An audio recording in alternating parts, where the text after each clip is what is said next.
پیارے بھائیوں، السلام علیکم ورحمۃ اللہ وبرکاتہ۔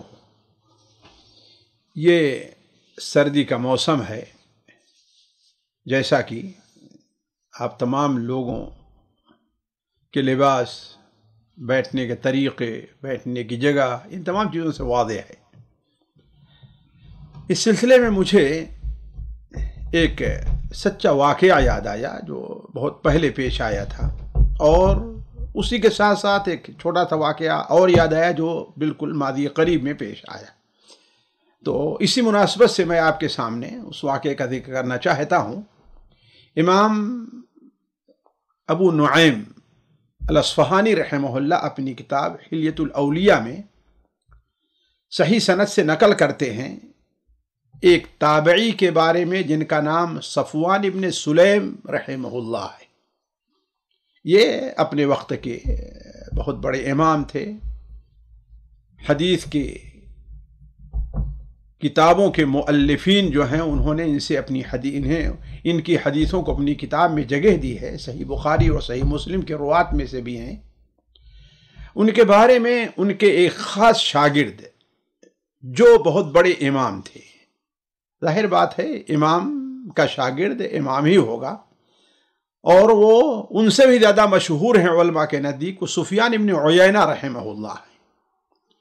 وہ بیان کرتے ہیں کہ شام میں رہنے والا ایک شخص اس نے 3 دن تک لگاتار خواب دیکھا کہ ان سے کوئی شخص کہہ رہا ہے کہ صفوان ابن سلیم المدنی الزہری رحمہ اللہ کو صرف ایک قمیص جسے انہوں نے کسی کو پہنا دیا تھا، اس کی وجہ سے انہیں جنت میں داخلہ مل گیا ہے۔ پہلے دن ہوا، خاموش رہا، دوسرے دن، تیسرے دن جب لگاتار اس نے یہ خواب دیکھا تو اس کے دل میں حقیقت معلوم کرنے کی ایسا ہوتا جذبہ پیدا ہوا، اس لیے کہ صفوان ابن سلیم اس وقت بھی بڑے مشہور تھے۔ انہیں اس زمانے میں مفتی بھی کہا جایا کرتا تھا۔ مدینہ منورہ کے باشی تھے، مسجد نبوی ان کا اصل ٹھکانہ تھا، بلکہ علماء نے ان کے بارے میں لکھا ہے کہ مسجد نبوی سے جب وہ باہر جانے لگتے تو رونے لگتے کہ کہیں ایسا نہ ہو کہ میرے دل سے اس جگہ کی، اس مسجد کی اہمیت ختم ہو، اس لیے میں باہر جا رہا ہوں۔ نہیں، ظاہر بات ضرورت تھی اس لیے جاتے تھے۔ تو چونکہ ان کے بارے میں اس شخص نے سن رکھا تھا، لہذا اس سے ملاقات کا ایک شوق پیدا ہوا، جس کے لیے اس نے مدینہ منورہ کا سفر کیا۔ اور جب مدینہ منورہ پہنچا تو حضرت صفوان ابن سلیم رحمہ اللہ کے بارے میں معلومات حاصل کرنے لگا، کہاں ملیں گے، کیسے ہیں، کس جگہ ہماری ان سے ملاقات ہوگی۔ علی کل حال ظاہر بات صفوان ابن سلیم ایک مشہور عالم تھے اور مسجد نبوی میں ان کا درس ہوا کرتا تھا، تو ان سے ملاقات ہو گئی۔ جب ان تک پہنچ گیا تو اس نے ان سے اپنا خواب ذکر کیا کہ ہم نے ایسا خواب دیکھا ہے، آخر اس میں کون سی خوبی ہے؟ سب لوگ دوسرے کو کپڑا پہناتے ہیں، یہ دیتے ہیں، لیکن وجہ کیا ہے کہ آپ کو یہ فضیلت ملی ہے؟ صفوان ابن سلیم رحمہ اللہ نے بات سنی اور انسنی کر دی، کوئی جواب نہیں دیا۔ اس نے دوبارہ پوچھا، لیکن وہ کوئی بات بتانے کے لیے تیار نہیں ہو رہے ہیں۔ ساتھیوں، جو اللہ کے نیک بندے ہوتے ہیں وہ اپنے نیک اعمال کو جو خالص اللہ کے لیے کرتے ہیں اور چھپا کر کرتے ہیں، اسے کسی کے سامنے ظاہر نہیں ہونے دیتے۔ یہ ان کے اخلاص پر، ان کے چوٹی پر فائز ہونے کا یہ دلیل ہے۔ لیکن وہ شخص چونکہ اسی لیے شام سے سفر کر کے آیا تھا، 1000 میل کے قریب، وہ خاموش کیسے ہوتا؟ چنانچہ بالآخر اس نے ان کے شاگردوں اور ان کے ساتھیوں سے اس بات کا ذکر کیا اور ان سے مدد چاہی کہ آپ میری بات تو نہیں مان رہے ہیں، آپ لوگ ذرا ان سے کہیے کہ کم سے کم مجھے یہ وجہ تو بتلا دے کہ آخر انہیں یہ فضیلت کیوں ملی ہے۔ تو بالآخر مجبور ہو کر کے انہوں نے بتایا کہ اصل صورت حال یہ ہے کہ جب ساتھیوں نے بہت اصرار کیا تو بتانے میں تیار ہو گئے، صورت حال یہ ہے کہ ایک دن فجر سے پہلے میں مسجد نبوی کی طرف نکلا تو کیا دیکھتا ہوں کہ ایک مسکین ہے جو سردی سے کانپ رہا ہے۔ جو یہاں اس علاقے کی سردی کیا ہوتی ہے وہ آپ لوگ جانتے ہی، ایک تو خشک سردی، تو سردی سے کانپ رہا ہے، اور وہ کہہ رہا ہے، پتہ نہیں انسان تھا کہ اللہ تعالیٰ نے فرشتے کو بھیجا تھا آزمانے کے لیے، وہ کہہ رہا ہے کہ اے اللہ کے بندو، جو مجھے ایک قمیص پہنا دے گا اللہ تبارک و تعالی اس کے عوض میں اسے جنت میں قمیص پہنائے گا۔ یہ کہہ رہا ہے اور کانپ رہا ہے۔ صفوان ابن سلیم کہتے ہیں کہ اس وقت میرے پاس اس قمیص کے علاوہ اور کوئی دوسرا کپڑا نہیں تھا پہننے کے لیے، یا کم سے کم سردی کے موسم میں پہننے کے لیے ایسا کپڑا نہیں تھا۔ تو کہا ہم نے اسی وقت وہ قمیص اسے اتار کر کے پہنا دی۔ یہ میرا قصہ ہے، اب اس کے عوض اللہ تبارک و تعالیٰ نے مجھے یہ مقام دیا ہے تو اللہ تبارک و تعالیٰ کا فضل ہے۔ ساتھیوں، ایک دیکھنے میں چھوٹا سا قصہ ہے، لیکن اس میں ہمارے اور آپ کے لیے بہت سی عبرت اور بہت سی نصیحتیں ہمارے اور آپ کے لیے پوشیدہ ہیں۔ پہلی چیز تو یہ ہے کہ آخر یہ صفوان ابن سلیم ہے کون؟ صفوان ابن سلیم کی سیرت ایک مجلس چاہتی ہے، پوری مجلس چاہتی ہے۔ صرف یہی اتنا کیا کافی ہے کہ امام ذہبی رحمہ اللہ جب ان کا تذکرہ سیر و اعلام النبلاء میں کرتے ہیں تو کہتے ہیں الامام الثقہ الحافظ الفقیہ ابو عبداللہ، الامام الثقہ الحافظ الفقیہ ابو عبداللہ، یعنی اپنے وقت کے امام ہیں، جو کچھ بیان کرتے ہیں ان میں قابل اعتماد ہیں، اللہ کے رسول صلی اللہ علیہ وسلم کی حدیثوں کے حافظ ہیں، اور صرف حدیثوں کے حافظ ہی نہیں ہیں بلکہ ان کی سمجھ اور اس سے فقہ کیا اخذ کیا تھا وہ اس کا بھی فن رکھتے ہیں۔ یہ صفوان ابن سلیم رحمہ اللہ کا انتقال 132 ہجری میں ہے، 132 ہجری میں ہے۔ حافظ ذہبی رحمہ اللہ نے ان کے تذکرے میں لکھا ہے کہ جس وقت سلیمان ابن عبد الملک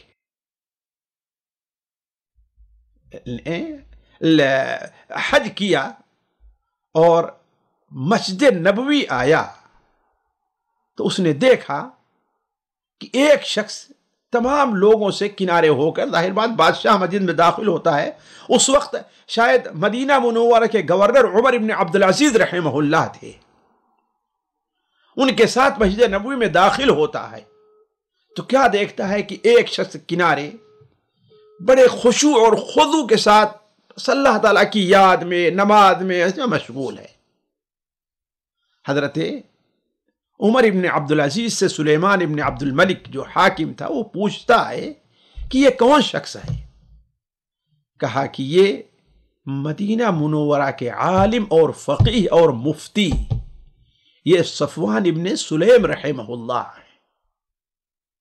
بڑا متاثر ہوا اور جب کنارے ہوا تو اپنے خادم سے کو ایک تھیلی دیتا ہے جس میں 500 دینار تھے۔ کتنے؟ 500 دینار۔ اس وقت ذرا سوچیں 500 دینار آج کے لحاظ سے شاید 5 لاکھ ریال بھی اس کا مقابلہ نہ کر سکے۔ 5,000 ہی ریال سمجھ لیجئے، 50,000 ریال سمجھ لیجئے، کچھ بھی سمجھ لیجئے، تو وہ دے کر کے اپنے خادم کو بھیجتا ہے کہ جاؤ صفوان ابن سلیم کو وہ جہاں نماز پڑھ رہے ہیں انہیں دے دو اور کہو کہ اس سے اپنی ضرورت کو پوری کریں۔ وہ شخص گیا، اتنے میں وہ نماز سے فارغ ہو گئے تھے، ان کو دینے لگا تو کہا کہ کس نے دیا ہے؟ کہا کہ حاکم صاحب نے، بادشاہ سلامت نے دیا، بھیجا ہے۔ کہا شاید بادشاہ سلامت کو تمہیں بھول ہو رہی ہے، بادشاہ نے میرے پاس نہیں بھیجا ہوگا۔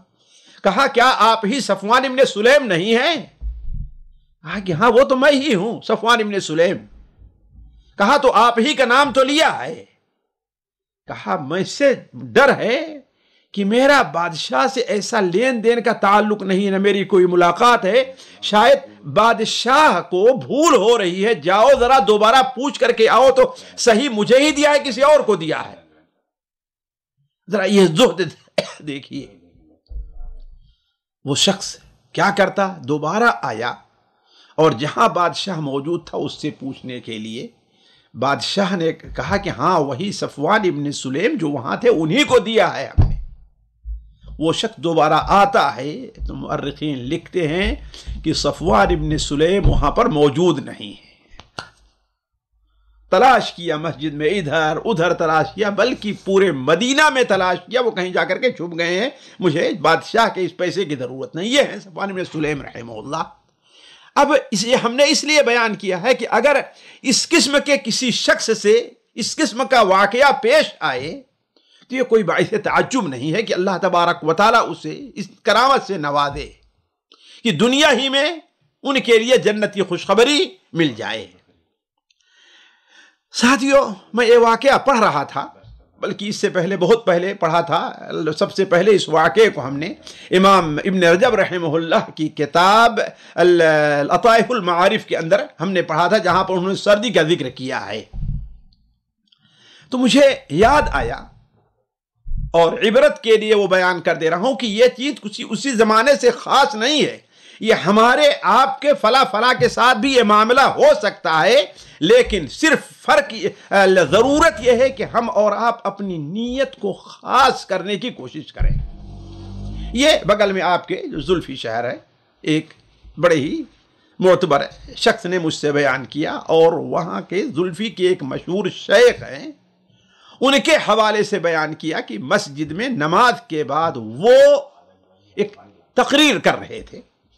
تو اس میں انہوں نے بیان کیا کہ زلفی سے شمال کی طرف ایک چھوٹی سی آبادی سے علقہ کہتے ہیں، ادھر سے بیچ زلفی سے ایک روڈ جاتا ہے، اس طرف جو ہے مزارے وغیرہ ہیں. کہا کہ راستے میں ایک نوجوان اپنی گاڑی سے جا رہا تھا تو کیا دیکھتا ہے، سردی کا موسم ہے، مغرب کا وقت ہے یا مغرب کے بعد ہے، ایک مزدور، ایک عامل جو کھیتوں میں کام کرتا ہے، وہ روڈ کے کنارے کھڑا ہوا ہے. اس نیک اللہ کے بندے نے گاڑی روکی، جیسا کہ یہ یہاں پر معمول رہا ہے. اب لوگ کرائے پر گاڑیاں چلانا شروع کیے ہیں، ورنہ ہم ہندوستانی پاکستانی جس کے پاس گاڑی نہیں رہتی تھی وہ یہاں سے زلفی سے یہاں سے مجمع اور الغات سے پرانے الغات یہ جانے کے لیے کبھی وہ سواری نہیں لیتا تھا، وہ روڈ کے کنارے کھڑا ہوتا تھا. کوئی بھی سعودی یا غیر سعودی گاڑی والا جایا کرتا تھا تو اسے بیٹھا کے لے جاتا تھا. کتنے ایسے لوگ تھے جو پرانے الغات میں کام کرتے تھے، ان کے پاس سواری کا کوئی ذریعہ نہیں تھا، لیکن کام یہاں کرنے آنا پڑتا تھا. تو صبح کو جب نکلتے تو وہاں روڈ پر کھڑے ہو جاتے، اور شام کو تو ادھر روڈ پر کھڑے ہوتے، کوئی لے کے چلا جاتا. یہ عام رواج رہا ہے یہاں پر. اب لوگ کرائے کے پیچھے چلنے لگے ہیں، اور سعودی غیر سعودی سارے ہی لوگ اپنی کمائی کے ایک ذریعہ بنا لیا ہے. اللہ کل حال ناجائز نہیں، اللہ تعالیٰ برکت دے، لوگوں کی خدمت کا جذبہ ہو تو اللہ تعالیٰ ثواب بھی عطا فرمائے گا. تو علی کل حال وہ نوجوان اللہ تعالیٰ اس سے قبول فرمائے، اس نے اپنی گاڑی روکی اور اس عامل کو بیٹھا لیا. جب عامل بیٹھ گیا تو جیسا کہ میں بھی ایسے کبھی کرتا ہوں مذاق کرنے کے لیے، وہ عامل سے کہتا ہے بھائی دیکھو پیسے لگیں گے. اب عامل گاڑی پر بیٹھ گیا ہے، کیا کرے؟ کہتا ہے کہ بھائی میرے پاس تو کچھ پیسہ نہیں ہے، کفیل نے اتنے دن سے تنخواہ نہیں دی، نہیں جو پیسے ہوتے ہیں اللہ. کہا کہ نہیں، میں تو بیٹھا لیا ہوں، اگر نہیں تو میں تمہیں سیدھے پولیس کے پاس لے جاؤں گا کہ میری گاڑی میں بیٹھا اور یہ مجھے پیسہ نہیں دے رہا ہے. عجیب، عامل بیچارہ بڑا پریشان ہے، اب کیا کرے؟ اور وہ بالکل سنجیدہ موڈ میں، بالکل سنجیدگی سے بات کر رہا ہے، ایسا نہیں کہ مذاق کر رہا ہے. آخر میں اتنا عامل کو مجبور کر دیا کہ عامل کہتا ہے کہ بھائی میرے پاس ابھی کچھ نہیں، یہ کوٹ ہے، یہی آپ لینا چاہیں تو لیں، میرے پاس کرایہ کا پیسہ نہیں. اس نے کہا ٹھیک ہے مجھے کوٹ دے دو. اتنی ہی دیر میں اس کا مزرعہ وہاں پر وہ پہنچ جاتا ہے جہاں سے اس کو اندر جانا تھا روڈ پر. اس نے گاڑی روکی، مزدور اتر بھی گیا.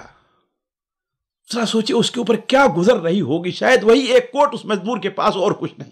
کتنا اس کو غم ہوا ہوگا. ساتھیو ایسے ہی غمگین لوگوں کے دل کو خوش کرنا یہ اللہ تعالیٰ کو بہت پسند ہے. اب چونکہ یہ مذاق تو کر ہی رہا تھا, جب دیکھا کچھ دور چلا تو اس کو بلاتا ہے یہاں آؤ.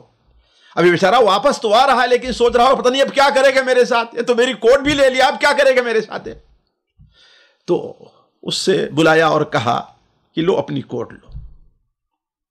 اسے کچھ پیسے بھی دیا اور اپنا جو ایک بہترین سا کوٹ پہنے ہوا تھا اسے اتار کر اسے پہنا دیا. کہا کہ جاؤ تم جاؤ, میں تم سے مذاق کر رہا تھا, میرا مقصد تم سے کرایہ لینا نہیں.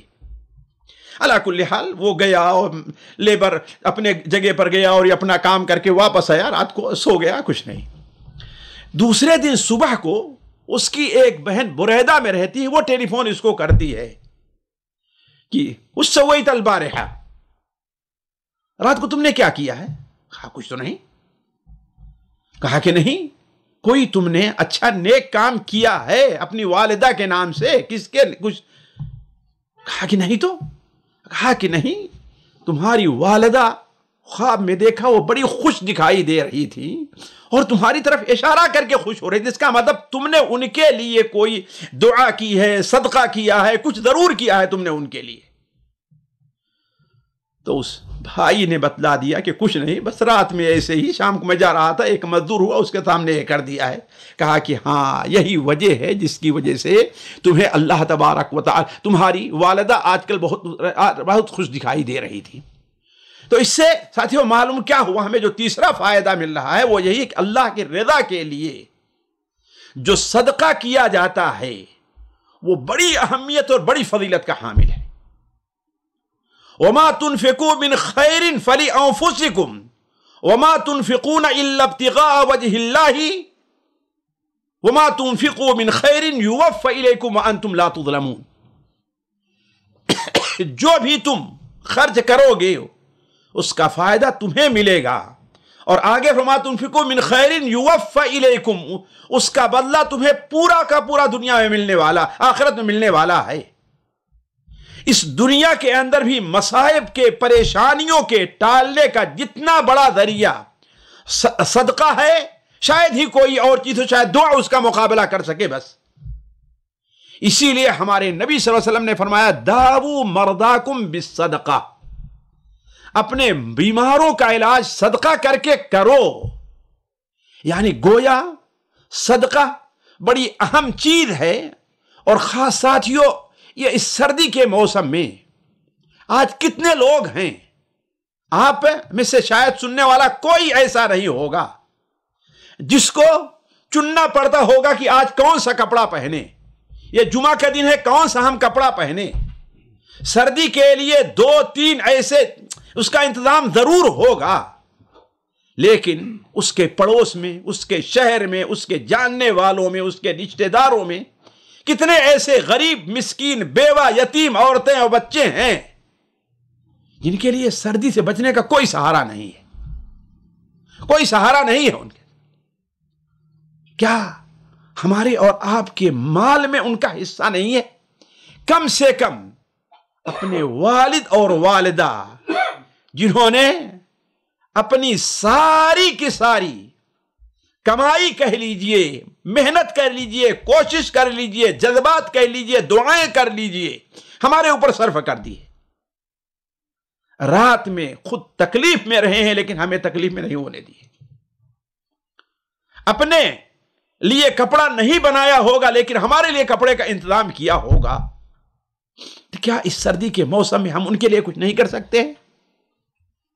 یقیناً یہ بات یقین کے ساتھ کہتا ہوں کہ اگر آپ کے دل کے اندر اخلاص رہا تو اللہ تبارک و تعالی اس کا فائدہ ضرور پہنچانے والا ہے. چوتھا فائدہ ساتھیوں, اچھا خواب مومن کے لیے بشارت کا سبب ہے. یعنی کسی کے لیے اگر کوئی آدمی اچھا خواب دیکھتا ہے تو اس کا مطلب یہ ہے کہ یہ بشارت کا سبب ہے. اللہ تعالیٰ قرآن مجید میں فرماتا ہے لہم البشری فی الحیات الدنیا وفی الآخرہ, ان کے لیے, مؤمنین کے لیے دنیا کے اندر بھی اور آخرت میں بھی بشارت ہے. یہ دنیا میں بشارت کیا ہے؟ اللہ کے رسول صلی اللہ علیہ وسلم کی حدیث صحیح مسلم میں ہے کہ وہ بشارت کیا ہے؟ ایک مومن اپنے لیے خواب دیکھے یا اس کے لیے کوئی خواب دیکھتا ہے، لہم البشرا، بشارت یعنی مومن خود اپنے لیے خواب دیکھے یا اس کے لیے کوئی خواب دیکھتا ہے، اسے کوئی چیز مل گئی ہے، فضیلت حاصل ہو گئی ہے، یہ چیز جو ہے وہ بشارت ہے۔ تو یہ اچھا خواب اگر ہے تو مومن کے لیے اس میں بشارت کا سبب بھی ہے۔ پانچواں فائدہ ساتھیوں، اللہ تعالیٰ کے نیک بندے اپنی کرامت کو چھپاتے ہیں، نہ کہ بطور فخر بیان کرتے ہیں، جیسا کہ آج عجیب غریب ہمارے یہاں ایک مسئلہ ہے، وہ کرامت جو ہے بیان کی جاتی ہے، فلاں صاحب نے کہا ہاں میں ایسا کر دوں گا اور ایسا کر دوں گا۔ یہ اللہ کے ولیوں کا کام نہیں ہے، یہ شیطان کے ولی ہیں۔ جو اللہ کے ولی ہوتے ہیں، اگر اللہ تعالیٰ ان کی مدد کرتا ہے اپنی کرامت سے تو وہ اس کا چیلنج نہیں کرتے ہیں۔ چیلنج اللہ تعالیٰ معجزوں کا ہے، نہ کہ کرامات کا۔ تو اللہ کے نیک بندے جو ہوا کرتے ہیں اس کا بڑا فائدہ ہوتا ہے۔ اس نیک بندے جو ہوتے ہیں اللہ تبارک و تعالی اگر انہیں کسی کرامت سے نوازتا ہے تو اس کا اظہار نہیں کرتے، جیسے صفوان بن سلیم بتانے پر تیار نہیں تھے، لیکن جب لوگوں نے بہت اصرار کیا، یہ کیا، تو اللہ تبارک و تعالی ان کے ساتھ ہی تو انہوں نے اس کو بتا دیا ہے۔ اس طریقے سے ساتھیوں اور بھی بہت سے فائدے، لیکن وقت نہیں، صرف ایک فائدہ میں ذکر کرتا ہوں کہ ہمارے وفات شدہ جو افراد ہیں ان کو ہمارے صدقہ کرنے کا فائدہ ہوتا ہے، جس سے ان کی مشکل آسان بھی ہوتی ہے، ان کے درجات بھی بلند ہوتے ہیں۔ یعنی اگر کسی پریشانی میں، اپنے کسی گناہ کے عوض میں انہیں اللہ نے گرفت کر رکھا ہے تو اس میں آسانی ہوتی، اور اگر اللہ نے ان کے اوپر کرم کیا ہے، ہمارے صدقات اور دعاؤں سے اللہ تبارک و تعالیٰ ان کے درجات کو بلند کرتا ہے۔ اللہ تبارک و تعالیٰ سے دعا ہے کہ اللہ تعالیٰ ہم میں سے ہر شخص کو اپنے وفات شدہ لوگ خصوصاً والدین کے لیے عمل خیر اور صدقہ کرنے کی توفیق عطا فرمائے۔ السلام علیکم ورحمۃ اللہ وبرکاتہ۔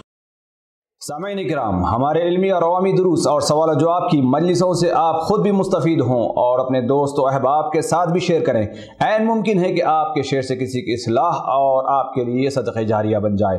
واٹس ایپ پر اسلامک میسج حاصل کرنے کے لیے نمبر نوٹ فرمائیں: یعقوب عزیز 00966 5089599707۔ واٹس ایپ سوال جو آپ گروپ میں ایڈ ہونے کے لیے نمبر نوٹ فرمائیں: عبدالسلام عمری 00966 502627 نمبر بھیجتے ہوئے نام اور پتہ ضرور لکھیں۔ اسی طرح ہمارے یوٹیوب چینل اسلامی دعویٰ کو ضرور سبسکرائب کریں تاکہ ہماری ہر نئی اور اہم ویڈیو کی اطلاع آپ کو فوری حاصل ہو جائے۔ تمام دروس، مقالات اور سوال و جواب سیریز کے لیے ہماری مشہور ویب سائٹ www.islamidawah.com کا مشاہدہ کرتے رہیں۔ السلام علیکم ورحمۃ اللہ وبرکاتہ۔